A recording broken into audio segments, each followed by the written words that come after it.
Sutra Teratai yang menakjubkan. Bab 1. Pendahuluan. Sinfasyang Sutra Teratai episode 36. Mengelola batin sendiri untuk menyingkirkan ketidaktahuan. Di lingkungan yang tenang dan jernih, setiap orang dari kita harus merenungkan dengan baik. Setiap orang merupakan murid tiga mustika, Buddha, Dharma, dan Sangha, merupakan arah dan tujuan dari batin kita. Maka kita harus setiap saat waspada terhadap diri sendiri dan berintrospeksi. Sering dikatakan melatih diri. Perilaku apa yang perlu dilatih? Jangan keluar dari satu niat pikiran, karena Sang Buddha demikian berkata kepada kita, segalanya diciptakan oleh batin. Satu pikiran dapat menjadi salah satu sebab mencapai kebuddhaan. Satu niat pikiran juga dapat menjadi sebab bertumimbal lahir dalam 6 alam kehidupan. Sulit terlahir sebagai manusia. Terlebih lagi sulit untuk mendengarkan Dharma Sang Buddha. Kita harus bertindak sesuai dengan ajaran, sesuai dengan Dharma yang dibabarkan oleh Sang Buddha.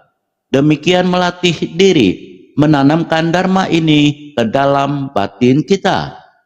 Kita harus sebaiknya menghapus segala tabiat buruk kita di masa lalu. Di manakah letak tabiat buruk ini?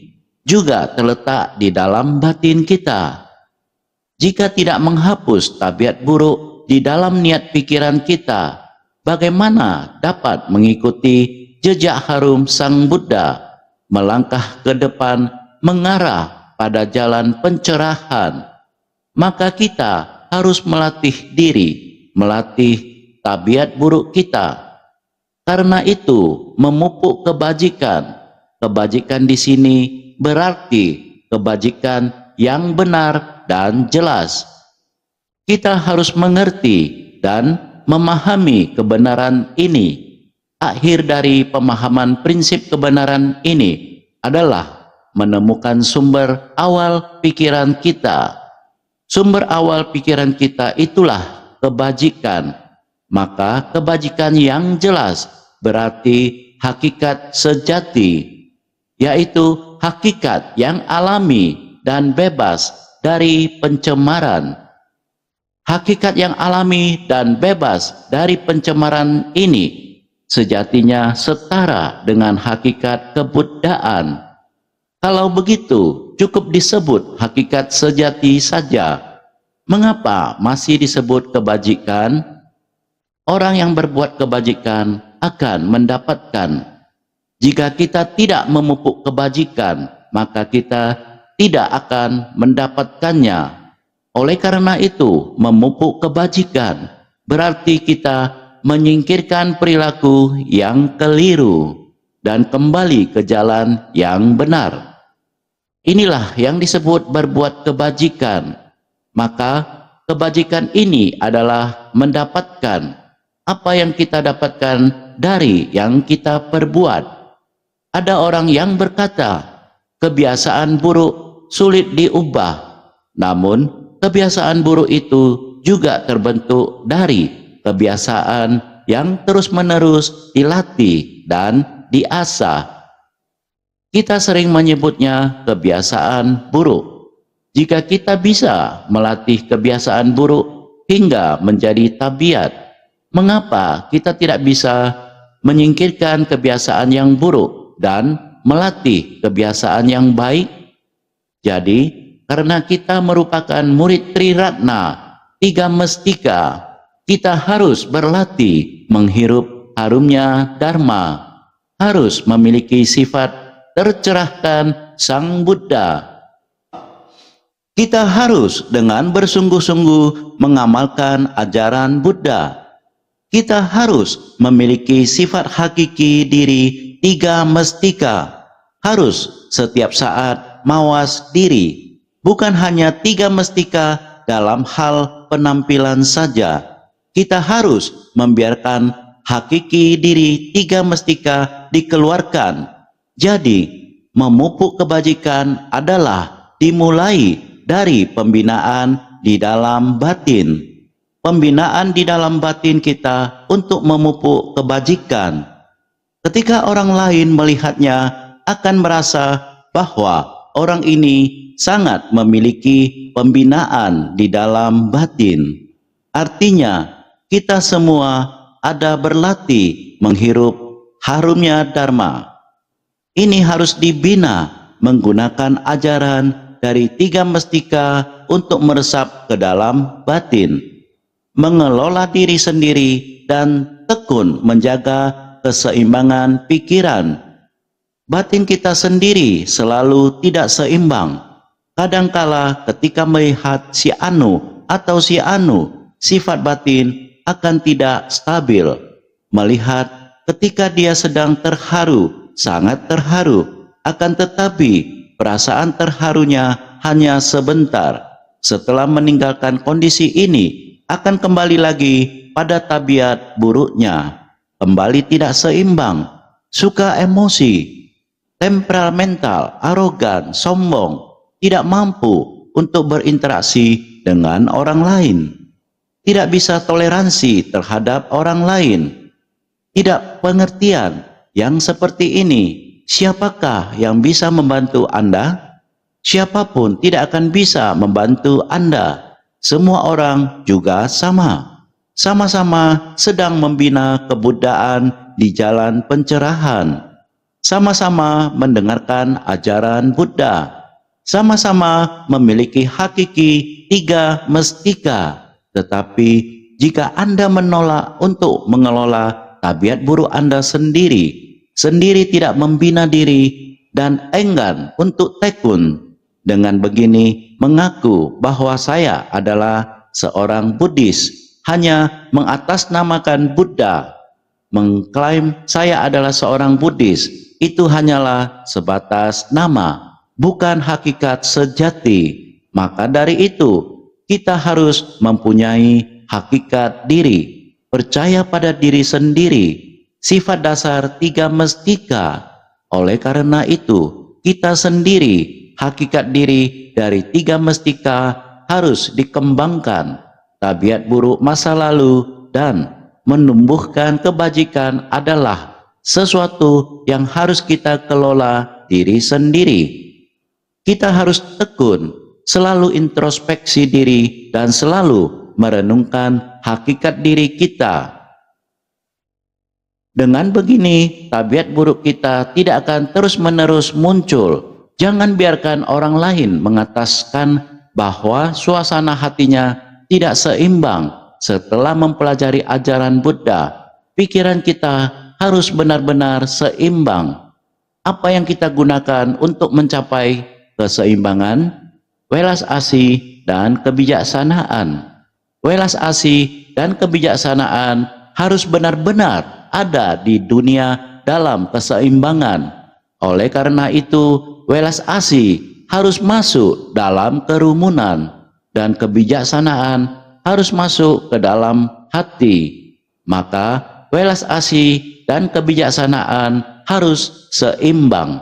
Inilah yang disebut mengelola diri sendiri, akar dari segala kekalutan batin. Harus kita pahami dengan jelas, sumber dari kekuatan itu adalah pandangan dan pikiran yang salah. Oleh karena itu dikatakan, satu pikiran yang tidak sadar melahirkan tiga noda halus, karena adanya kondisi dari luar berkembang menjadi 6 noda kasar. Jika kita rangkum ke-6 noda kasar ini, semuanya tidak terlepas dari kesesatan pandangan dan pikiran. Jadi, asal mula dari segala penderitaan batin berasal dari sini. Karena itu, jika kita ingin membunuh perampok, artinya kita harus memutus akar kebingungan batin ini. Dan inilah langkah menuju tingkat kesucian arhat. Kita seringkali menerima ajaran Buddha, sudah mendengarnya berkali-kali, namun setelah mendengar, kita harus memasukkannya ke dalam hati. Hati yang dimaksud di sini adalah kesadaran kedelapan. Melalui telinga kita mendengar, mata kita melihat, serta tubuh kita berinteraksi dengan dunia luar.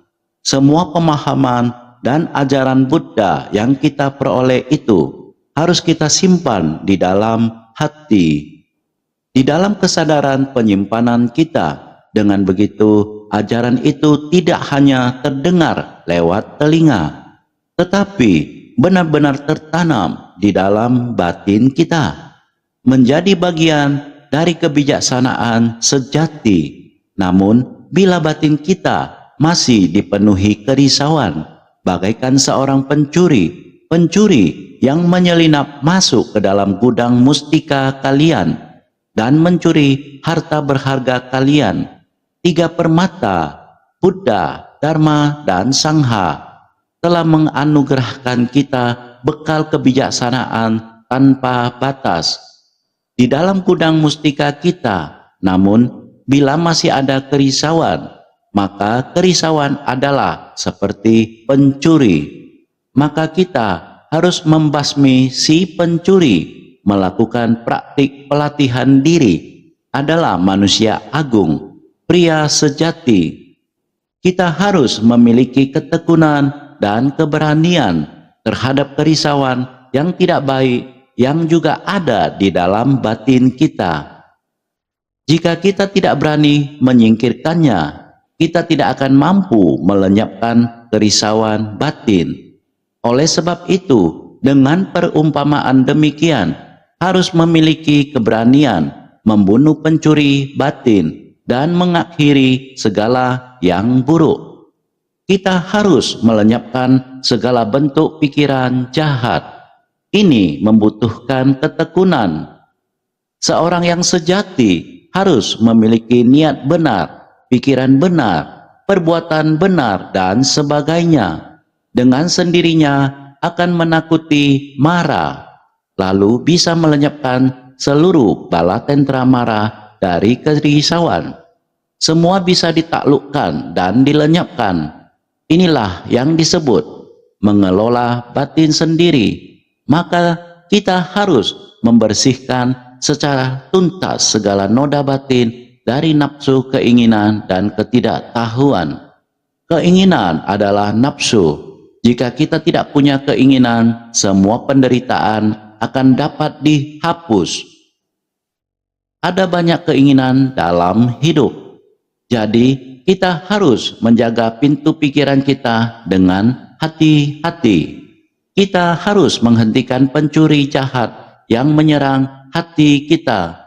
Jadi, kita bisa dengan alami membersihkan secara tuntas segala noda batin dari nafsu, keinginan, dan ketidaktahuan. Kebocoran adalah kehilangan. Kita harus menjaga pintu pikiran kita dengan hati-hati.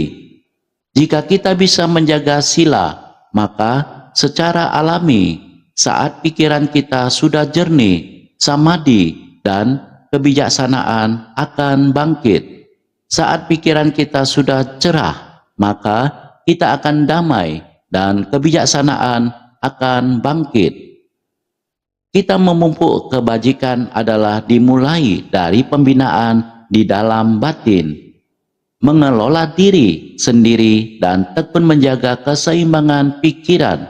Delusi dari pandangan dan pemikiran keliru adalah sumber dari kerisauan. Hendaknya membunuh pencuri, menghancurkan kejahatan, dan menggentarkan bala tentera mara, membersihkan secara tuntas segala noda batin dari nafsu, keinginan, dan ketidaktahuan. Dengan sila melindungi batin, menjernihkan batin, membangkitkan samadhi dan kebijaksanaan. Pastinya pelatihan diri tergantung pada pikiran kita. Jadi saat kita mengikuti Sangha, kita harus memulai dengan melangkah maju. menuju arhat yang murni dan tak ternoda. Maka pada awal Sutra Teratai mengatakan ketika Sang Buddha mengajarkan Sutra Teratai, demikianlah yang kudengar pada suatu ketika Buddha sedang berdiam pada Rajagraha di puncak Burung Nazar beserta serombongan biksu agung sejumlah 12.000 orang. Semuanya adalah arahat yang telah melenyapkan segala kebocoran dan tiada lagi kerisauan.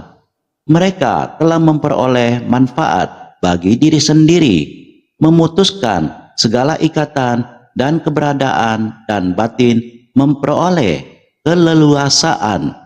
Sutra Teratai bab 1 pendahuluan. Karena itu, batin seorang arhat hendaknya hening dan jernih. Seperti yang telah dijelaskan sebelumnya, kita harus mengikis segala noda batin di dalam batin mereka agar dapat melenyapkan segala kebocoran. Para arhat telah mencapai tingkat pencerahan ini jika batin kita masih dipenuhi oleh kerisauan dan pikiran bercabang, maka kita belum benar-benar memahami ajaran Buddha. Dari dalam batin kita sendiri, kita belum melangkah menuju kondisi batin hening dan jernih. Kondisi batin dari seorang arhat sudah mencapai kondisi batin hening dan jernih. Inilah kondisi batin seorang arhat. Apabila kita mampu mencapai kondisi batin seorang arhat, maka secara alami kita akan berada dalam kondisi tanpa kemunculan. Kondisi tanpa kemunculan ini berarti kita tidak memunculkan kerisauan, tidak memunculkan jalinan jodoh buruk. Kita tidak dapat mengendalikan kehidupan kita. Kita terus-menerus berputar di 6 alam kehidupan, selalu memaksakan jalinan jodoh karena terus-menerus memaksakan jalinan jodoh, sehingga kita tidak mampu terbebas dari 6 alam kehidupan. Jadi, bila kita telah mencapai arhat, secara alami kita akan mencapai keadaan tanpa kelahiran. Tidak akan ada lagi sebab musabab yang menimbulkan percabangan karma. Semua hubungan, dendam, musuh, dan hutang karma telah lenyap. Karena tidak ada lagi menanam benih kejahatan, maka tidak akan ada buah kejahatan yang muncul. Oleh karena itu dinamakan tiada kelahiran. Tiada kelahiran berikutnya berarti ia tidak lagi bertumimbal lahir dalam 6 alam kehidupan. Bila ia kembali ke dunia manusia, itu adalah karena menyelami kembali dengan welas asih untuk menolong makhluk. Dengan kesadaran penuh dan niat luhur, para makhluk masih menderita, saya akan kembali untuk menolong. Itu bukan karena terikat oleh karma, sebab atau kondisi, melainkan karena tekad welas asih. Maka dari itu, para Buddha dan Bodhisattva turun kembali ke dunia ini untuk menuntun para makhluk, bukan karena ditarik oleh kekuatan karma. Karena itu, dalam latihan spiritual, kita harus melatih batin agar benar-benar murni, seperti para arahat yang telah mencapai keadaan tanpa kelahiran. Tidak lagi terlahir kembali, tidak lagi menerima kehidupan berikutnya. Tidak lahir berarti telah memutus akar penderitaan dan godaan setan batin. Setan di sini sebagaimana telah dijelaskan sebelumnya adalah segala kerisauan, pandangan salah, dan keinginan yang menimbulkan gangguan pikiran. Semua ini adalah bala tentera mara, sumber segala kerisauan. Bila kita mampu memutus sumber akar kerisauan, maka kita pun tidak akan lagi terlahirkan, dan secara alami tidak akan terpengaruh atau tergoda oleh kekuatan setan batin tersebut yang mengancam kita. Banyak orang yang akan merasa takut dan panik. Semua ini adalah bala tentera mara yang akan memberikan pengaruh, menarik perhatian kita untuk keluar, membuat kita tidak dapat mengendalikan batin kita, sehingga membuat kita melanggar sila. Menjaga dan menegakkan sila yang seharusnya kita lakukan agar kita kehilangannya, maka kita harus memiliki kondisi batin seorang arhat yang tidak lahir dan tidak musnah, tidak akan kehilangan arah batin yang membuat kita risau. Secara alami, bala tentera mara tidak akan kembali menjerat kita. Semuanya adalah arhat yang sekarang sudah mencapai tingkat tiada kelahiran. Tiada kelahiran berikutnya. Tiada kelahiran adalah buah dari menggentarkan setan mara. Maka kita harus sangat bersungguh hati, sangat hati-hati. Semua merupakan sebersih niat saja. Maka tahapan apa yang harus kita capai? Melenyapkan segala kebocoran. Kelompok arhat tersebut telah mencapai kondisi melenyapkan segala kebocoran. Ini berada pada persamuhan Sutra Teratai. Semua monastik datang untuk mendengarkan Sang Buddha membabarkan Dharma. Kondisi batin setiap orang, tahapan buah keberhasilan setiap orang, semuanya mencapai arhat, serta melenyapkan semua kebocoran. Kualifikasi yang sangat mendalam, sehingga melenyapkan segala kebocoran merupakan pujian kepada kelompok arhat yang telah membunuh pencuri, telah menghapuskan kerisauan batin. Semuanya murni. Ini disebut sebagai melenyapkan segala kebocoran. Kebocoran berarti ada sesuatu yang bocor keluar. Jadi, setelah Dharma Buddha masuk ke dalam hati, kita justru membiarkannya bocor keluar lagi. Bukan karena ada yang memancing kita, tetapi karena kebiasaan buruk kita yang belum hilang. Ini seperti air bersih yang dituangkan ke dalam ember. Jika ember itu bocor, maka air yang bersih itu pun akan mengalir keluar melalui kebocoran itu. Jadi bocor begitu saja. Yang tersisa di dalam ember hanyalah debu dan kotoran, atau sesuatu yang tidak bersih. Singkatnya, dalam mempelajari agama Buddha, kita harus belajar bagaimana hati kita dapat menjadi murni. Ada orang yang sering mengeluh, "Aku tidak tahu mengapa Dharma ini tidak bisa masuk ke dalam hati saya. Biasanya saya selalu ada mendengarkan Dharma, tetapi ketika saya mau menerapkannya, tidak ada yang bisa saya gunakan." Itulah yang disebut kebocoran. Itulah yang dimaksud kehilangan Dharma. Dharma yang didengar tidak benar-benar masuk ke dalam hati. Ada mendengarnya, namun tidak terserap ke dalam. Hadirin sekalian, saya sering mengatakan demikian. Kita harus selalu ingat, jangan biarkan Dharma yang sudah masuk ke dalam hati, malah kita membiarkannya bocor lagi. Semua kebocoran telah tuntas, artinya memuji kebajikan dari membunuh pencuri dan lainnya.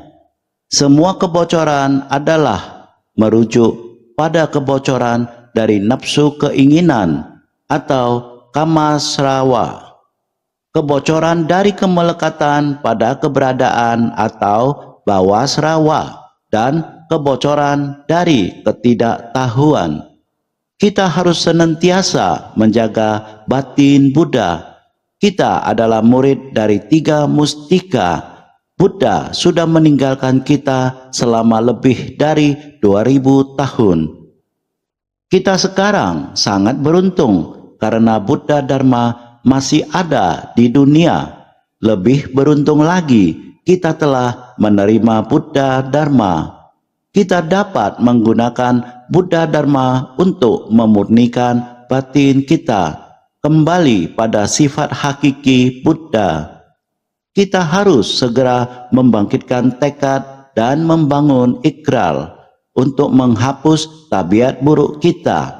Kita harus berjalan masuk ke kerumunan orang banyak dengan cinta kasih.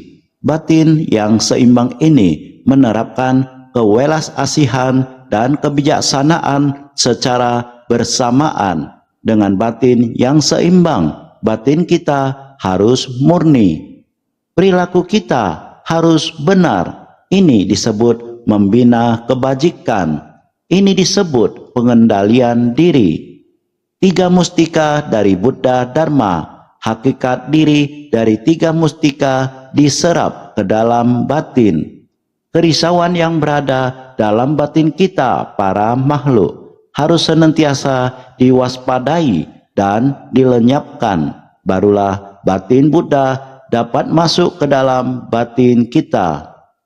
Kita dapat mempraktikkan jalan bodhisattva dan masuk ke dalam kerumunan orang, menerapkan kewelas-asihan dan kebijaksanaan secara bersamaan, memupuk berkah dan kebijaksanaan, lalu masuk ke kerumunan orang banyak. Para hadirin sekalian, mempelajari ajaran Buddha merupakan hal yang dilakukan oleh manusia agung. Kita harus mempunyai kegigihan, harus membunuh pencuri, menghancurkan kejahatan. Kita harus melenyapkan tentara marah, menggentarkan setan marah. Kita harus mempunyai hati, pikiran, dan perilaku yang benar, dan lain-lain. Jalan mulia beruas 8 dan 7 faktor bodi harus diterapkan ke dalam kehidupan kita sehari-hari. Para hadirin sekalian, kita harus senantiasa lebih bersungguh hati.